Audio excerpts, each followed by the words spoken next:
El,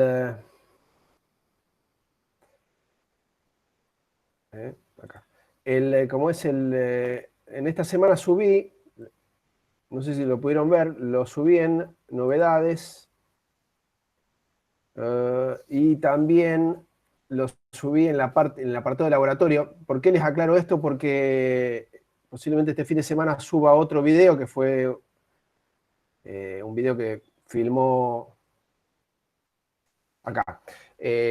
También Ricardo en el día de hoy, tengo que ahora compilarlo, en la otra experiencia que nos faltó, que es la del túnel de viento. Eh, Esto es una experiencia Reynolds, básicamente está vinculado con lo que vimos en un primer momento, que es flujo interno, y lo que vamos a ver ahora de instalaciones hidráulicas. Y la idea es que ustedes vean los videos, que sería el reemplazo del laboratorio, no lo cumple totalmente, pero bueno, nos sirve. Y después hagan, bueno, lean la guía práctica eh, y después hagan el examen que va a estar habilitado en unos días de laboratorio. De todas maneras, el lunes seguramente Ricardo va a hacer una charla sobre el laboratorio, una introducción, y sería ideal que ustedes hayan visto los videos. Son videos de no más de 8 o 9 minutos, o sea que en un ratito lo pueden ver y les puede servir como para estar al tanto y plantear las dudas en el día de la consulta, que va a ser el lunes, les decía. ¿Alguna pregunta al respecto?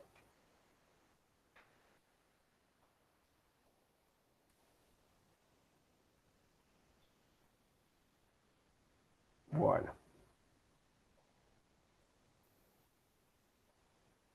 si no tienen dudas ni consultas, vamos a arrancar con la clase.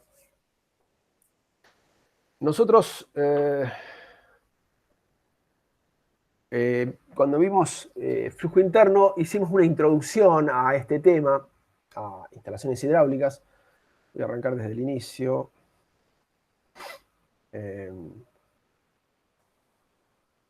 y básicamente esta temática está vinculada con, como decía, instalación hidráulica, flujo en cañerías. Eh, un tema, digamos, un punto clave en esto, una de las cosas más importantes que hay que tener en cuenta es, en primer lugar, saber en qué régimen estamos trabajando, o mejor dicho, en qué régimen trabaja el flujo dentro del conducto. ¿Por qué? Porque eso nos va a permitir definir la forma de obtener, de calcular los valores de pérdida de presión, de estimar las resistencias que puede haber en la cañería. Y ese primer paso es clave entenderlo. ¿Y eso digamos, cómo nos damos cuenta o cómo analizamos ese régimen? ¿Alguno me puede decir?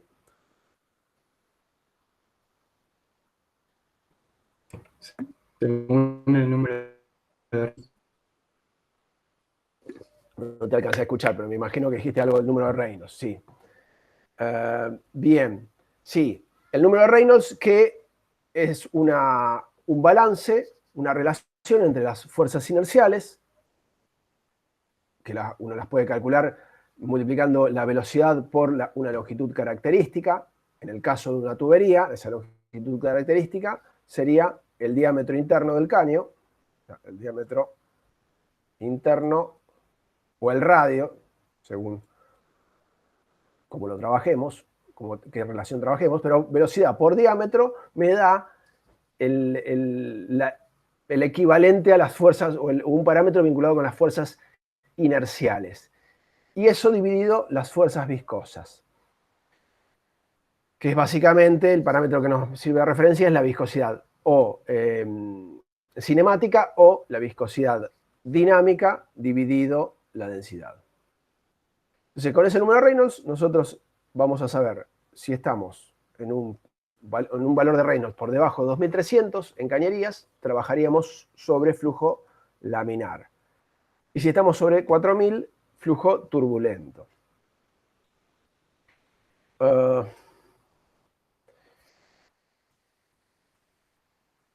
Bueno, esto a modo de repaso, cuando nosotros tenemos el ingreso de un flujo en un conducto, siempre tenemos una etapa, de adaptación del campo de velocidades, o sea, de la distribución de velocidades a ese conducto, más allá de que podamos estar trabajando en un régimen permanente.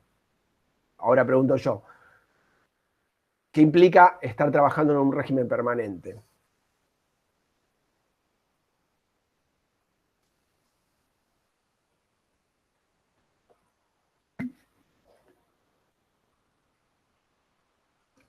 Pueden hablar si no van a ser sancionados por eso. Tener un flujo que no cambia con el tiempo y que esté desarrollado, eso es otra hipótesis. Claro, está bien. Que no cambie con el tiempo, es decir, que en un rango de tiempo determinado siempre tengo la misma cantidad de fluido que está pasando por una determinada sección. Eso sería un régimen permanente.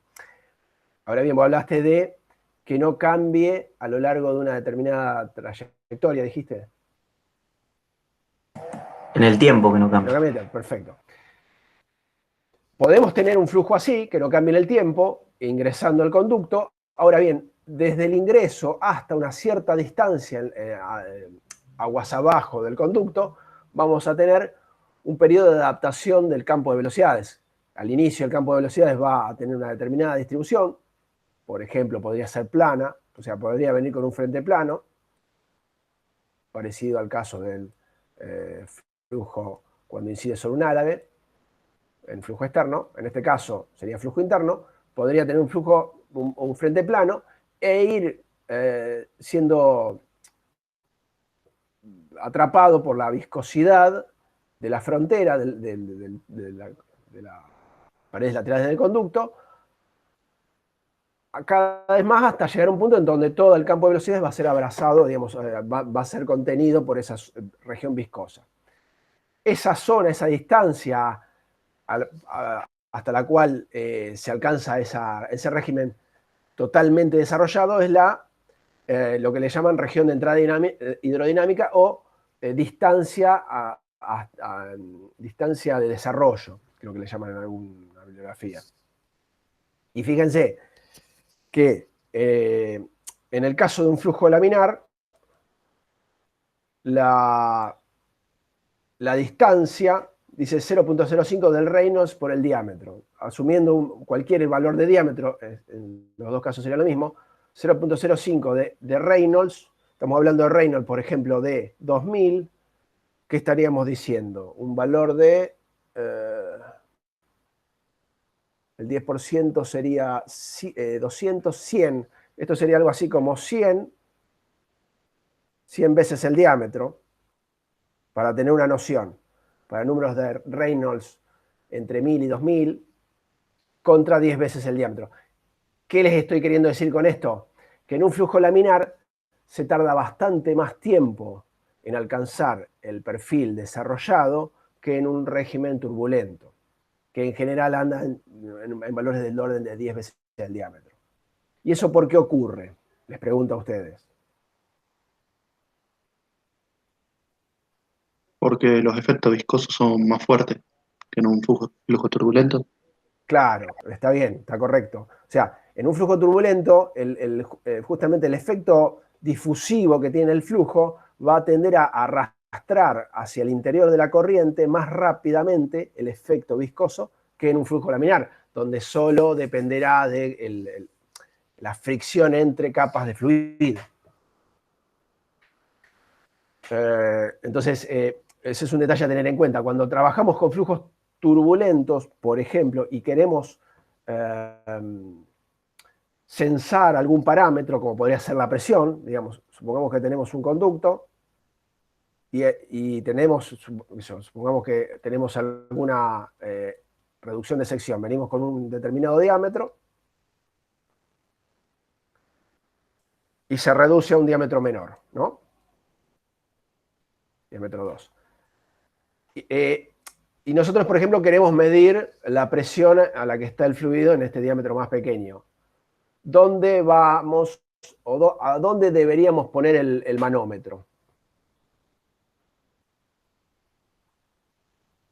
esa es una pregunta muy genérica. La respuesta de ustedes tiene que ser, bueno, depende del número de Reynolds. Si trabajamos con un número de Reynolds laminar y tenemos esa zona de adaptación que nos va a convenir esperar, alcanzar un régimen más o menos ordenado, quiero decir ordenado, donde el flujo esté totalmente desarrollado para que no aparezca ningún valor que después varíe con la distancia. Entonces, si fuese laminar, tendré una distancia que era, dijimos, 0.05 veces el Reynolds como mínimo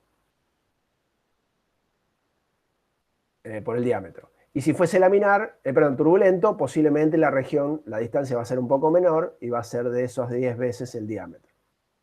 Es un detalle para tener en cuenta de cómo incide el tipo de régimen, por ejemplo, en lo que se refiere a medición de variables del flujo. A ver.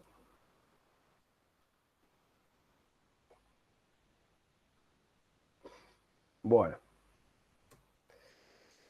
Después, recordando un poco más. Esto lo voy a pasar medio rápido. ¿Alguno tenía dudas sobre esto?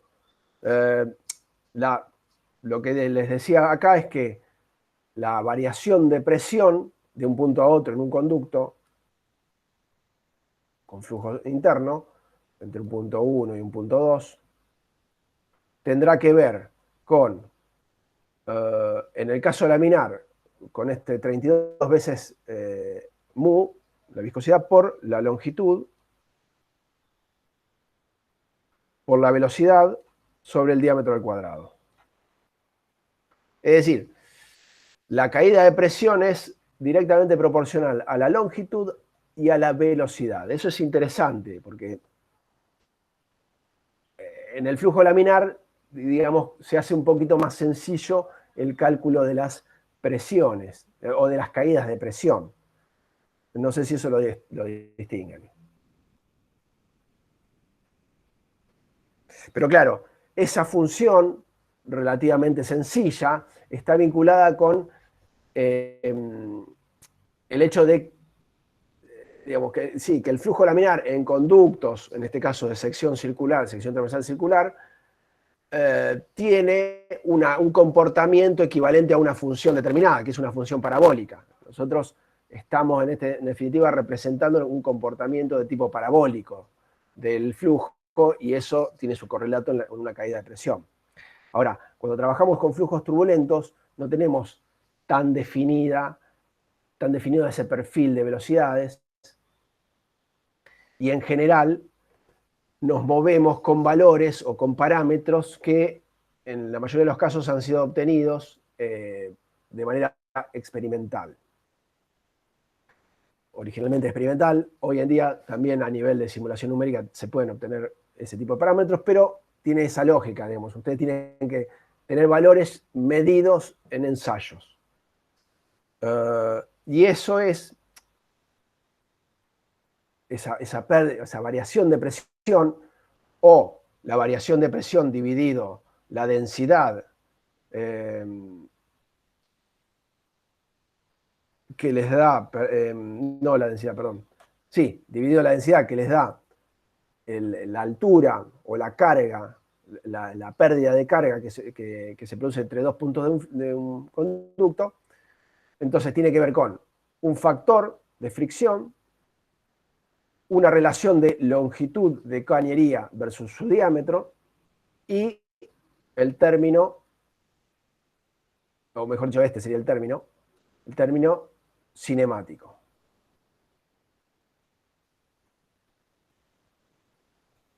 Claro, que multiplicado por la densidad les da el término dinámico. ¿Se entiende hasta ahí?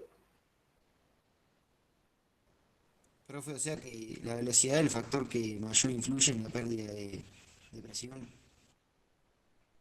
Claro, está bien la observación. En el caso laminar, sería relativamente más sencillo de visualizar ese fenómeno. Lo que vos decís es, si vos tenés un caño de un diámetro determinado, fijo, si yo lo que hago es modificar el caudal, el caudal, por ejemplo, lo aumento, en definitiva lo que estoy haciendo es aumentar la velocidad. ¿La velocidad qué? Velocidad promedio, ¿no? Que es lo que dice acá.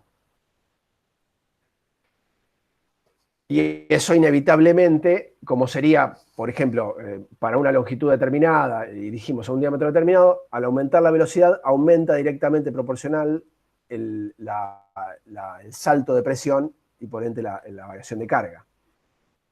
Ahora, en el turbulento eso no es tan directo. ¿Por qué? Porque este factor de fricción es una función, en definitiva, de la velocidad.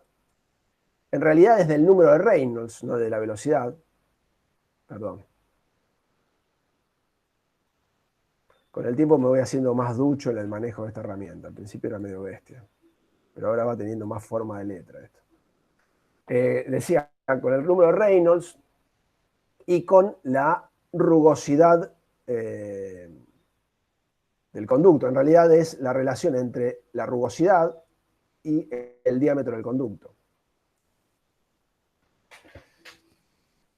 Y eso, no sé si lo recuerda, ahora lo vamos a necesitar mucho más, lo voy a mostrar.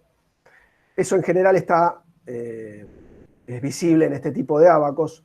Esto se llama diagrama de Moody, donde lo que relaciona es el número de Reynolds, que es un dato que ustedes tienen que conocer o tratar de obtener, número de Reynolds, le decía, con esa característica superficial, esa rugosidad relativa, epsilon sobre d.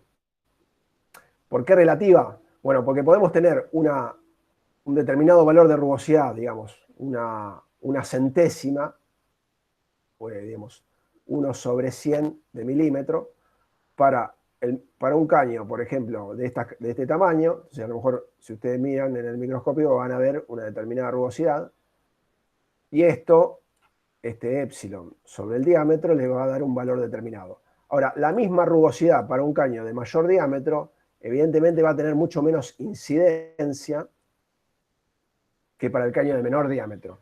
¿Se entiende eso?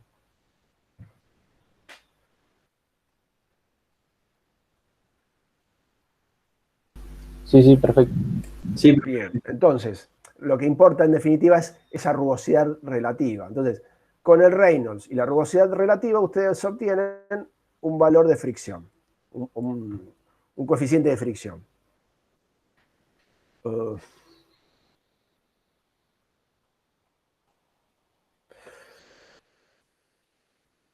Entonces, esta nueva forma de calcular esta forma de calcular la pérdida de energía o pérdida de carga en el flujo turbulento no es solamente dependiente de la velocidad, también dependerá de las características geométricas del conducto.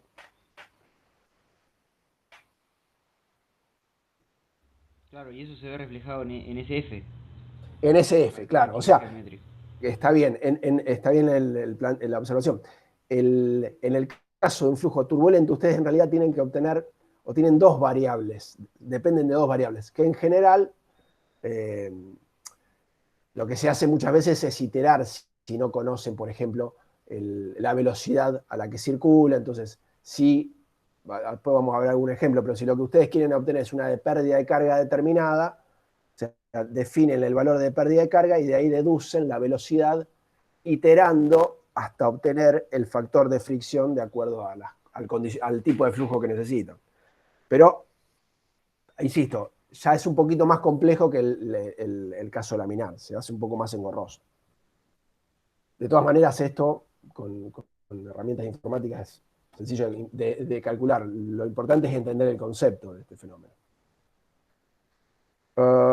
Y otro detalle, bueno, este factor de fricción, por eso en realidad tiene estos valores, por eso tenemos este valor de pérdida de carga. ¿Por qué? Porque en el caso de un flujo laminar, el factor de fricción es un valor vinculado con Reynolds, pero es 64 sobre Reynolds.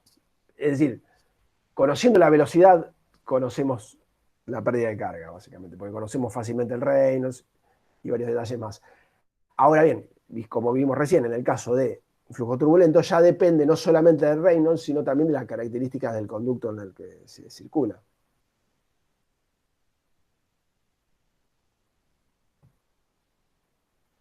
Gastón, ¿y en el laminar no depende de la rugosidad de la cañería? No, Ah, no se tiene en cuenta eso. no se tiene en cuenta. Ah, Lo que perfecto. pasa es que en laminar, a ver, el hecho de que la rugosidad puede generar, puede transformar un flujo que es laminar o que sería laminar en un conducto liso en turbulento.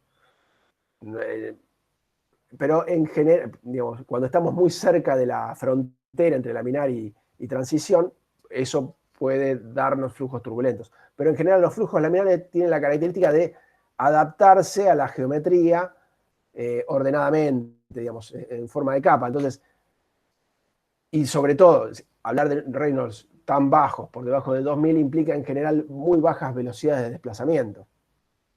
Con lo cual, los cambios de dirección que pueda tener la frontera del sistema, los bordes, la superficie de contorno, en general son bastante bien adaptados por el campo de velocidad. Se adapta bien el campo de velocidades. En el caso del flujo turbulento, los efectos inerciales muchas veces son grandes y el flujo no termina de acomodarse a esos cambios de dirección que se pueden dar, como les estoy mostrando acá, en esas sierras que se producen en la frontera. Y entonces ahí, en esos lugares, pueden producirse pequeños desprendimientos de capa límite, esos vórtices que se trasladan rápidamente, si estamos en un flujo ahí intermedio o de transición, que se trasladan rápidamente al resto del campo de fluido. Entonces, en esos casos, cualquier perturbación, que en este caso es una perturbación geométrica, puede generar gran disipación porque altera la distribución de velocidades y por ende aumenta la resistencia viscosa. No sé si fui claro en esto. Sí, sí, perfecto, gracias. Por eso digamos, cuando nosotros estamos trabajando en una zona de transición, justamente la particularidad que tiene la zona de transición es que no es tan fácil de distinguir cuando surgen o no los focos los vórtices iniciales. Y si esos vórtices, dependiendo de la energía que se le aporta, van a continuar y se van a desparramar, digamos, van a abrazar todo el dominio, o se van a apaciguar rápidamente. Sí estamos seguros, cuando estamos en un flujo turbulento, que cualquier perturbación se traslada rápidamente al resto del flujo, o sea, se traslada como perturbación, como distorsión del campo de flujo hacia el interior, y que en el caso del flujo laminar, las modificaciones, esas perturbaciones en realidad son abrazadas por el campo de velocidades sin mucho problema. O sea, sigue el contorno sin problema el campo de flujo.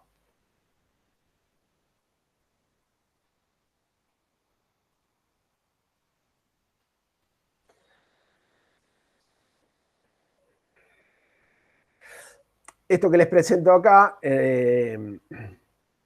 es la ecuación de Colebrook, que es una forma de obtener el factor de fricción a partir de, o sea, si ustedes cargan se puede deducir de aquí, si ustedes cargan los valores de epsilon, diámetro y Reynolds, pueden obtener el factor de fricción numéricamente, digamos. Pero en definitiva, esa ecuación es la que nos sirve para generar esta curva.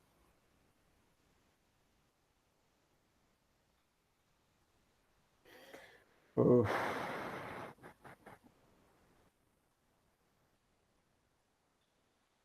Bueno, eso en cuanto a las pérdidas lineales a lo largo de la cañería. Ahora bien, o sea, la pérdida que se produce por disipación a lo largo de todo el conducto.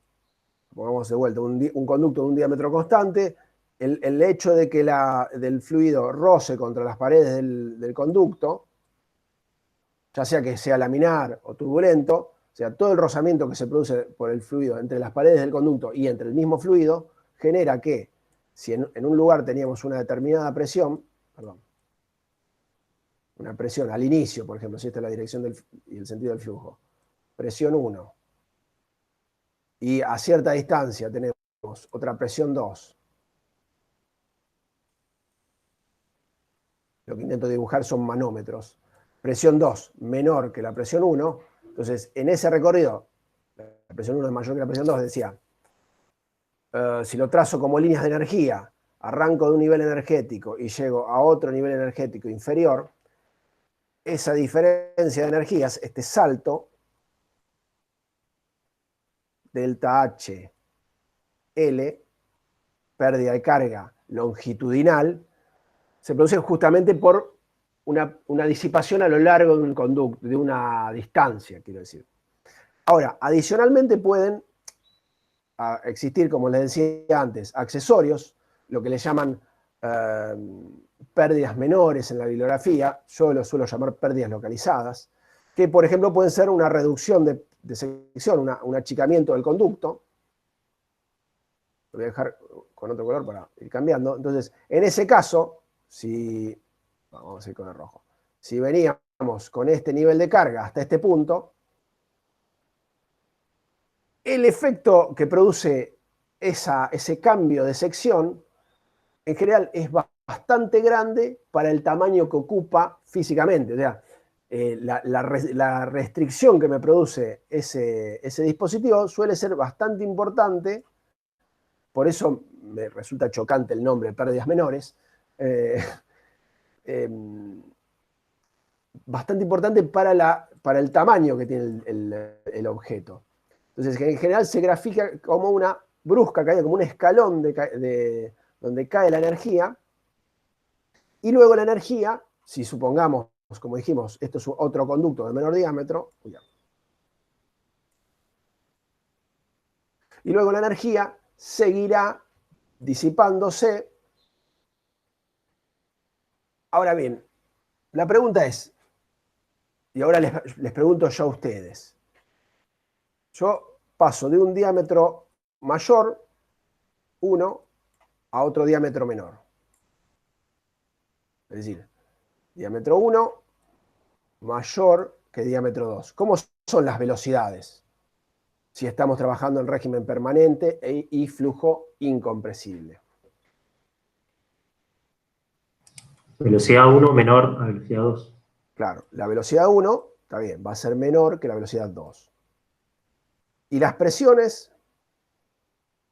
¿Cómo va a ser la presión en 1 respecto de la presión en 2? Mayor. Mayor, o sea, el hecho de que se acelere el flujo genera menor presión.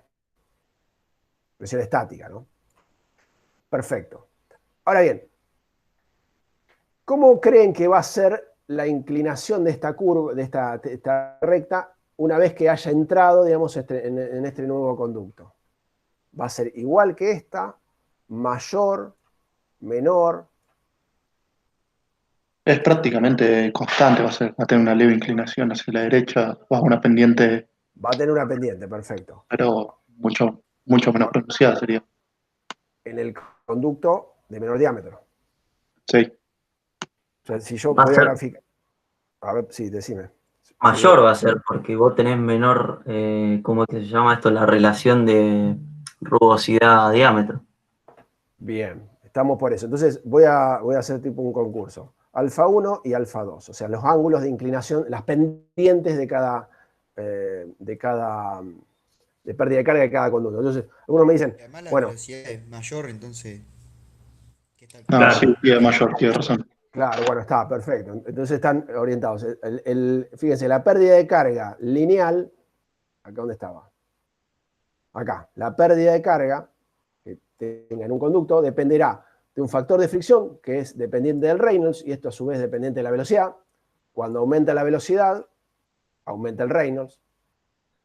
Y lo que vimos, vamos a verlo un poco más adelante, es que cuando nos venimos más acá, para la misma rugosidad, o sea, sobre todo si pasamos de una zona como esta a una zona como esta, al ir corriéndonos, se modifica el Reynolds y se modifica el resultado del factor de fricción. Bueno, ese es un punto que nos importa. Después, por supuesto, dependerá de la característica del conducto, del épsilon sobre D. Eso nos dará un factor de fricción determinado. Mayor, menor, no sé. Que tiene una influencia relativa, ¿no? Porque aparte, lo que va a influir, en ese caso, es la velocidad y el diámetro. Al reducirse el diámetro, y en definitiva, para la misma cantidad de fluido, aumentar la velocidad de forma cuadrática, en realidad la pérdida de carga me aumenta mucho más. ¿Se llega a entender? Sí, Sí, se se ve. entiende. Se entiende. Bien.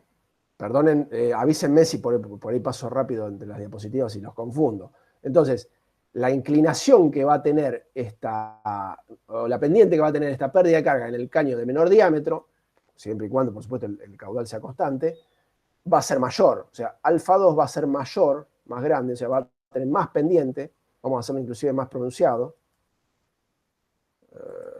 Guárdenme, voy a hacer algo más.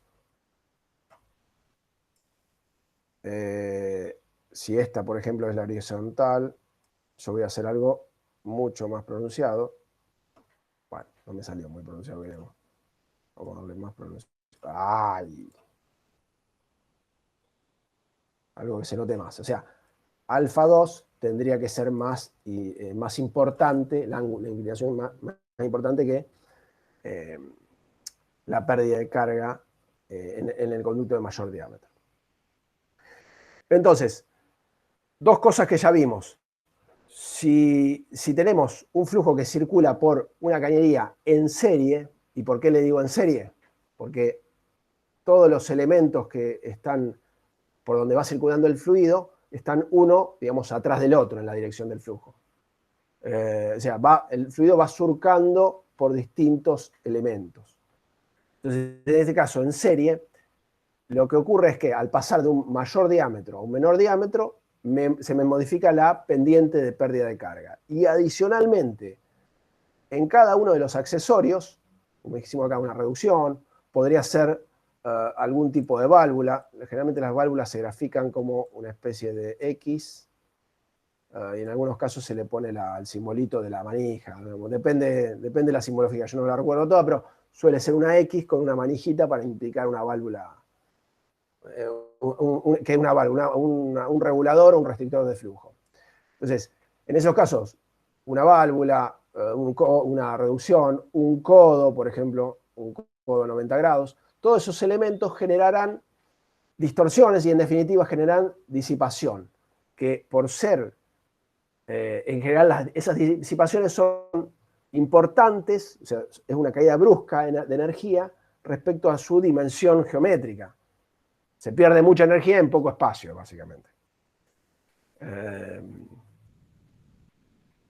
Bien, entonces, en esos casos, las pérdidas de carga, cuando yo quiero evaluar cuánto perdí de energía entre un punto y otro de la conducción, lo que voy a tener es que tendré las pérdidas de cargas denominadas mayores. Disculpen, ¿ustedes alcanzan a ver bien las letras? Porque yo creo que acá se ve medio chiquito. Sí, se ven bien. Ah, bueno. Perfecto. Vamos a dejarlo así.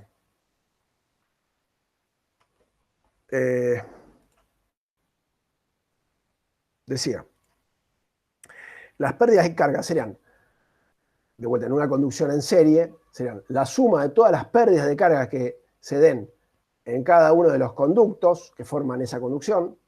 Si tenemos reducción, tenemos un menor diámetro, tenemos expansión, tenemos un mayor diámetro, todos los elementos, todas esas pérdidas de carga, supongamos que acá, por ejemplo, después de esto viene un conducto del mismo diámetro que este. Bueno, este conducto va a tener a su vez toda una pérdida de carga vinculada con su característica geométrica. La suma entonces de todas las pérdidas de carga lineales o mayores, como define acá, y por otro lado también la sumatoria de todas las pérdidas de carga localizadas. Todos estos accesorios generan todos pequeños saltos. De manera resumida, esta sería la ecuación. Es decir, es una sumatoria de los F por L sobre D más la sumatoria de todas las coeficientes de pérdidas de carga locales, todo esto multiplicada por B cuadrado sobre 2G. En realidad esto es para cada accesorio, porque ¿qué pasa? En este caso tenemos un término de B cuadrado sobre 2G distinto al que tenemos acá. Ah, claro, esto es cuando tenemos diámetro constante, está bien. Si tenemos diámetro constante, o sea, tenemos el mismo caño en todo el recorrido, lo que tenemos de distintos accesorios, es la pérdida de carga de todo el conducto, F por L sobre D, más la sumatoria de todos los coeficientes de pérdida de carga localizados. ¿Se entiende hasta ahí?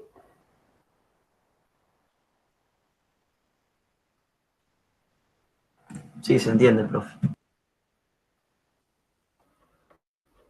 Aguárdame un segundo.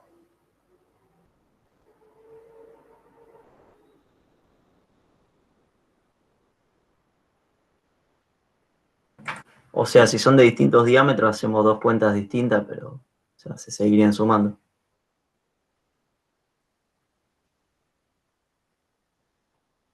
Así es, así es. Disculpen, me había distraído.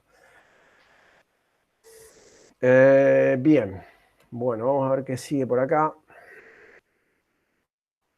Como verán, esto está recomendado del libro de Sengen y Simbala. Los dos tienen muy buena... Los dos son muy buenos, así que pueden usar cualquiera de los dos. De hecho, en la guía de clase está recomendado, creo que el White, pero bueno, son válidas las dos lecturas. Bien, quería analizar una cosita. Bueno, vamos a ver el tema de las pérdidas de carga localizadas y después vamos a hacer un análisis de línea de energía sobre un ejemplo puntual. Ricardo algo les comentó, ¿no? Sobre líneas de energía.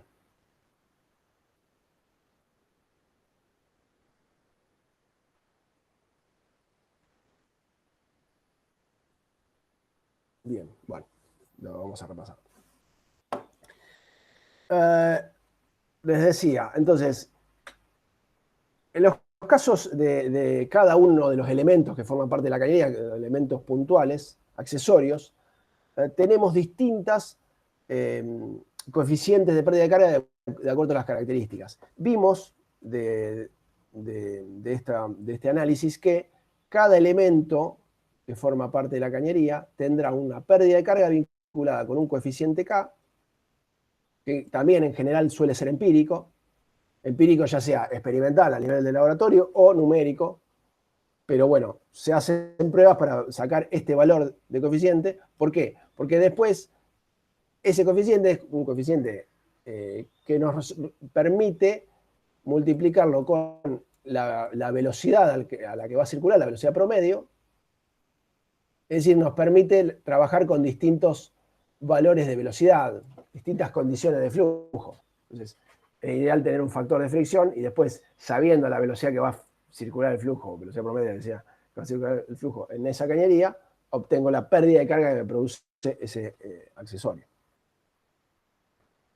Entonces, cada accesorio tendrá su pérdida de carga. Por ejemplo, si nosotros tenemos un conducto que digamos, penetra dentro de un conducto mayor, como podría ser un tanque, podría ser la conexión de un tanque a una cañería, este conducto tendrá un factor de fricción, perdón, un coeficiente K.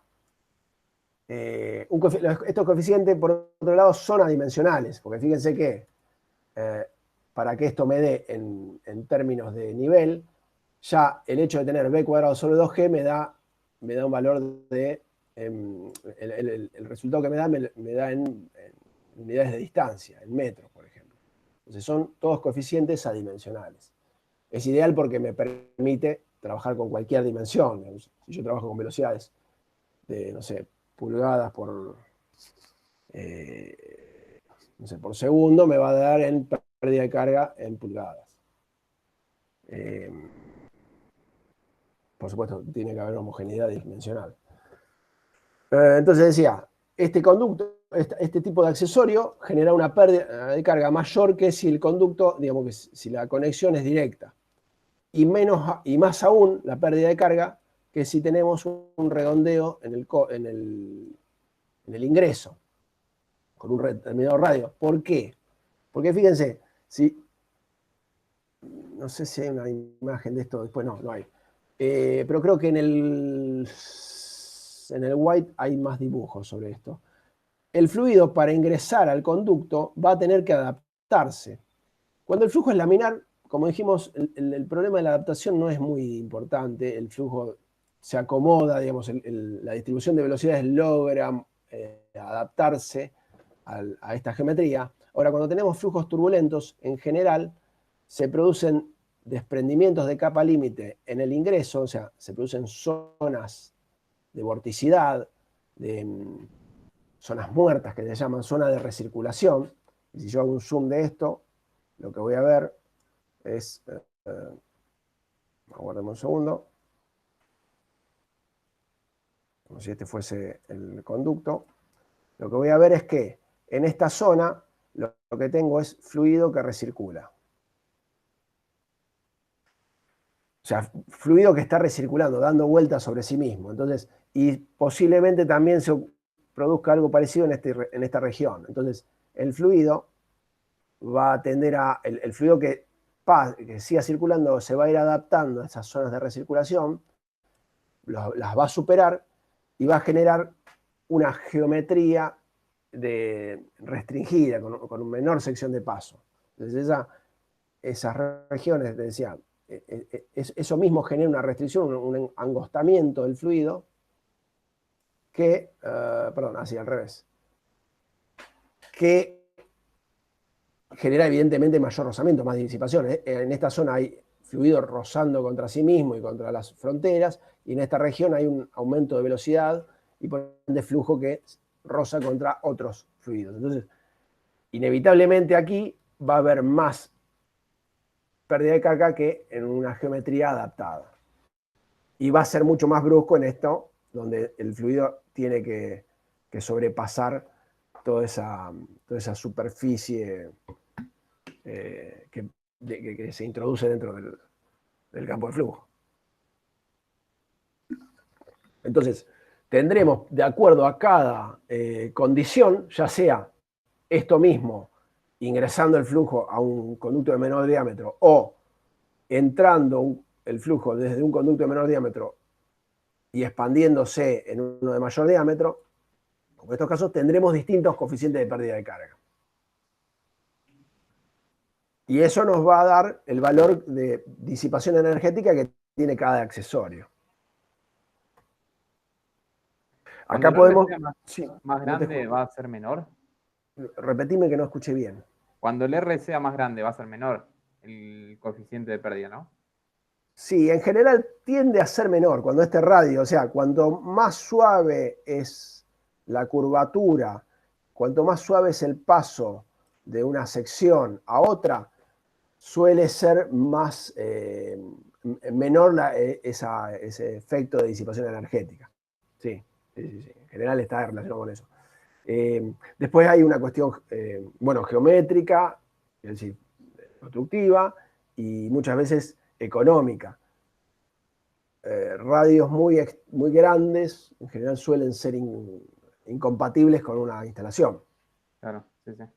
Un ejemplo, aquí no está el tema de los codos, pero no sé si más adelante hay alguno de codos. Sí, en los codos, cambios de dirección, codos a 90 grados, cuanto mayor sea el radio del codo, la curvatura del codo, menor pérdida de carga existirá. O sea, codos de 90 grados de radios largos tienden a generar menos disipación que codos de radio corto. Cambios bruscos sería codos de radio corto. ¿Se entiende? Sí, perfecto, gracias. Pero eso, en todo lo que es cañerías, y sobre todo cañerías en rubros normalizados, como puede ser gas, agua, petróleo y otros fluidos, en general ya está formateado la característica de los conductos y los tipos de accesorios que hay. Entonces,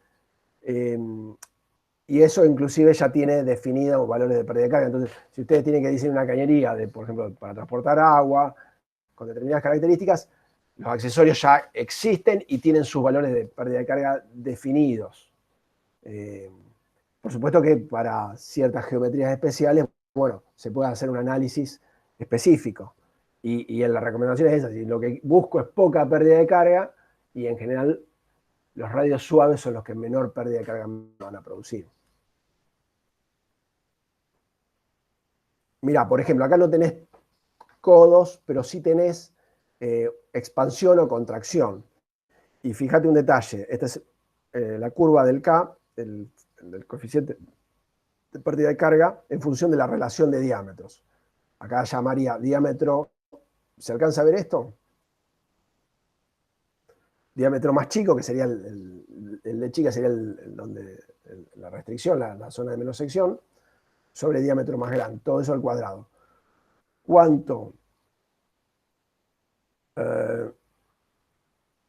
más alta es la relación, o sea, mejor dicho, cuanto más cerca de 1 estamos, que quiere decir, cuanto más parecido es, cuanto más cercano está D de chica de D grande, cuanto más similares son los diámetros,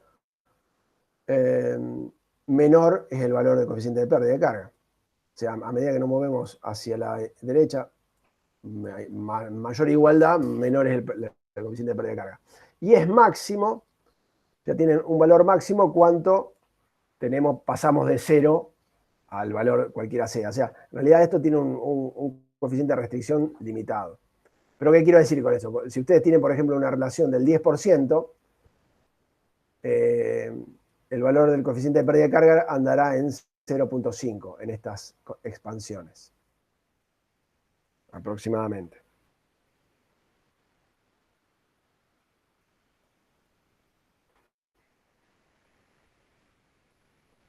¿Cómo era esto? Bueno, no me da bolilla para conseguir. ¿Alguna duda?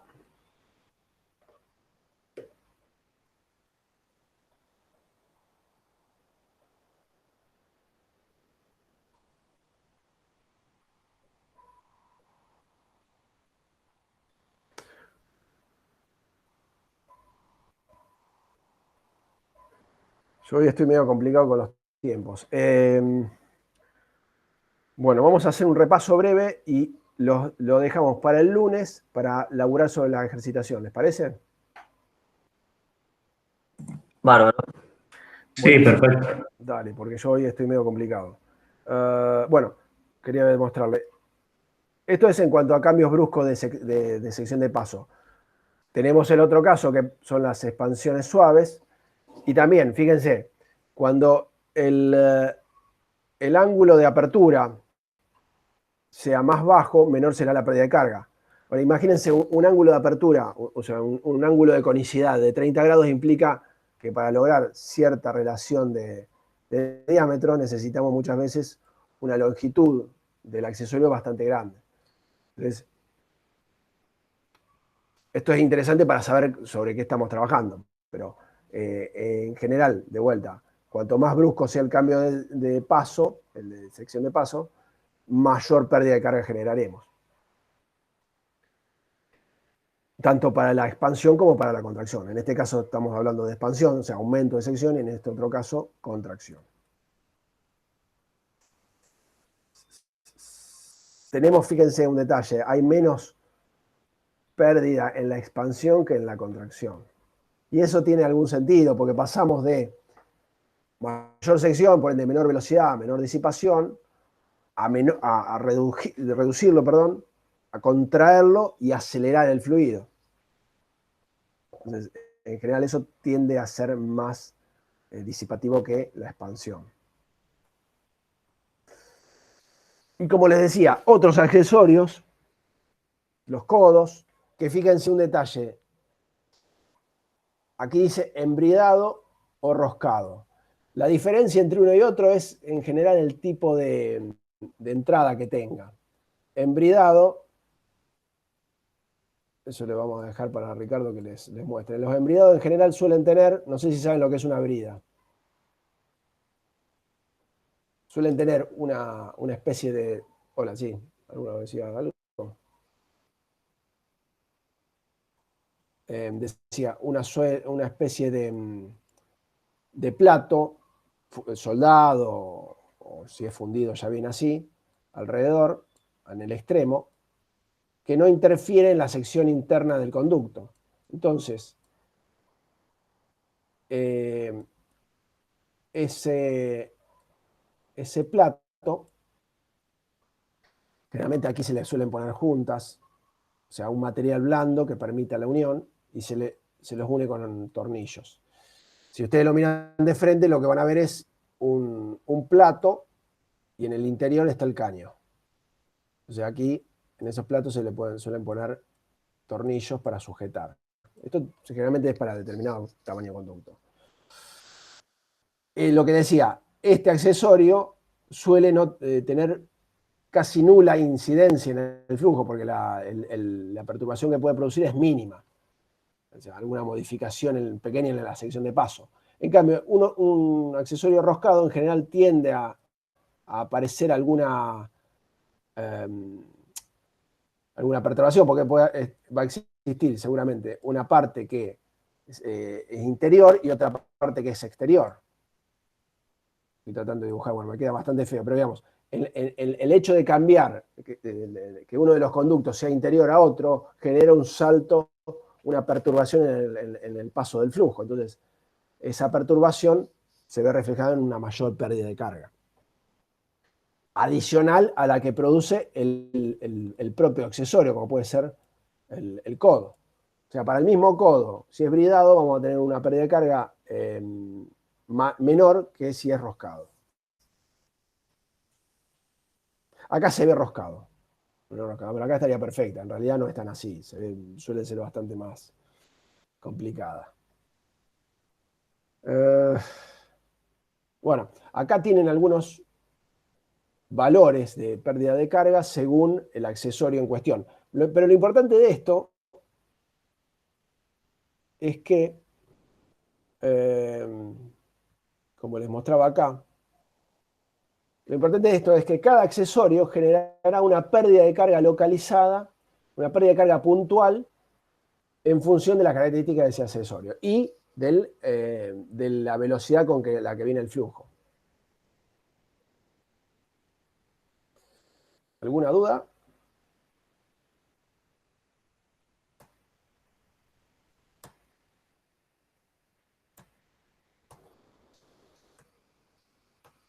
Oh.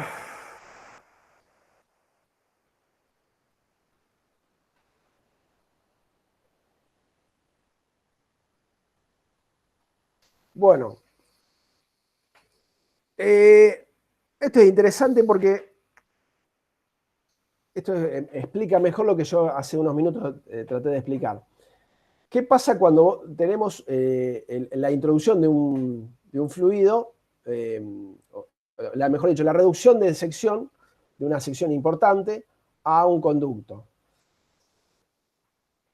Si nosotros analizamos desde el punto de vista energético, partimos de un nivel energético determinado, que podemos definir como nivel inicial, nivel no cero, sino nivel inicial, y digamos, ese nivel energético, si trazamos una línea de referencia, sería la carga total que tiene el sistema. Llamémosle, a ver si lo dice acá, esta sería la línea de energía teórica, ¿no? La línea de energía que tenga el fluido, si esto acá, por ejemplo, hubiese una válvula, se tapa y no pasa nada. La carga inicial, supóngase que esto está en un tanque a cierta distancia, a cierto nivel, o de cierto Z. Esa sería la carga inicial del fluido. Ahora, y supónganse que las condiciones de estagnación, de estancamiento, mejor dicho, acá la velocidad es muy pequeña, muy poco importante. Entonces, la energía que dispone en este lugar es básicamente energía carga de fluido. Ahora, a medida que empieza a ingresar al conducto, se acelera. Se acelera y no sé si acá está, a ver que me ubique. Se acelera, le decía, me pierdo un poco acá lo que hace. Y entre este ingreso y el punto en el que alcanza la velocidad de régimen, lo que nosotros... aquí está, esta sería. Lo que nosotros vemos es que el flujo circulante, el flujo que avanza, va a ver reducida la velocidad bruscamente, sobre todo a cierta distancia del ingreso, que es donde se alcanza la menor sección de paso. ¿Por qué? Porque tienen toda una región de recirculación. En realidad lo que está haciendo es reduciendo la cantidad de fluido que circula. Hay parte del fluido que queda atrapado. Es como si se les reduce la sección de paso. Luego el fluido se adapta, digamos, toma toda la sección de paso y alcanza una velocidad estable, que es la que después, si tenemos flujo permanente, se visualiza la velocidad promedio, se visualiza a cierta distancia cuando se alcanza el flujo totalmente desarrollado.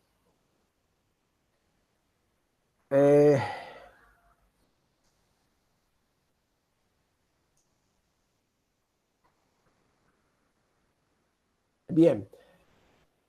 Esa es, digamos, o sea, tendrán una velocidad en la zona inicial que va a ser mayor a la velocidad promedio que van a obtener aguas abajo. Este salto, en definitiva, es un salto vinculado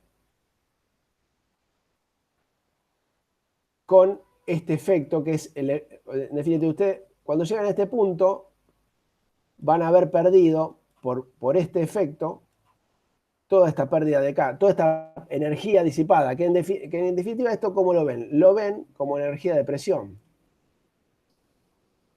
Lo que vieron es una pérdida de presión en ese recorrido. ¿Se llega a entender lo que digo?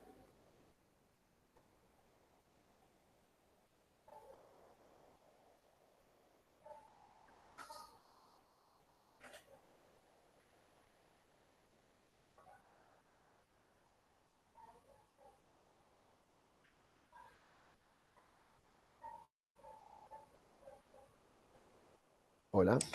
Sí, yo por mi parte sí. O sea, lo que dice carga de presión restante ahí debería ser alto, si no, sería eso. Bien, bueno. ¿Y de velocidad también o no? ¿No se pierde ahí velocidad? Se pierde velocidad, pero en realidad el efecto que produce esto en definitiva es una pérdida de la energía de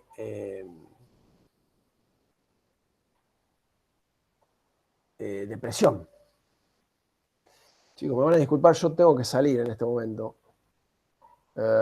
Vamos a tener que cortar la reunión ahora. No hay El problema, lunes profe. lo voy a dejar con Ricardo para que él continúe más que nada, a ver lo que viene, está bien, más que nada con la ejercitación y para que ustedes digamos, trabajen sobre serie o paralelo. Así que perdón por la corta duración de la clase, pero estoy complicado en este momento. No hay grado.